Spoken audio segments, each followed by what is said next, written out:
যেতিয়া ভাওনাত কৃষ্ণ প্ৰৱেশ কৰে, আমি আগতেই কৈছোঁ, সেই কৃষ্ণজন কোনোবা এজনৰ পুত্ৰ।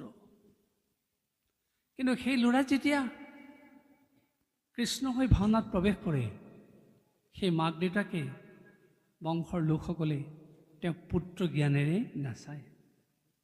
তেওঁ কি বুলি চায়? সাক্ষাৎ জগতৰ গুৰু কৃষ্ণ আহিছে। আৰু সেই গীতেৰে আমাক সেই কৃষ্ণৰ ধাৰণাটো স্পষ্ট কৰি দিছে, সেই ভক্তিভাৱটো উদ্বেলিত কৰিছে। কেনেকৈ চাওক, দুলুৰুতক আহ্বান জনাইছোঁ কৃষ্ণ প্ৰৱেশৰ সেই গীতটি একলি গাই দিবৰ কাৰণে। আপোনালোকে জানে, মনত পেলাই দিছোঁ।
এই গীতটোৱে কেনেকৈ আধ্যাত্মিক ভাৱৰ সূচনা কৰিছে, আৰু যাৰ ফলত নিজৰ ল'ৰাটি কৃষ্ণ হৈ প্ৰৱেশ কৰোঁতে মাক দেউতাকে তেওঁকো অন্তৰ্নিষ্ঠভাৱে সেৱা জনাইছে।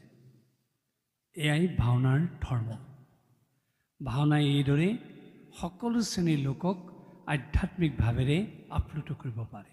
আনহে নালাগে, পিতৃ মাতৃকো তেওঁলোকক সেই ভাৱলৈ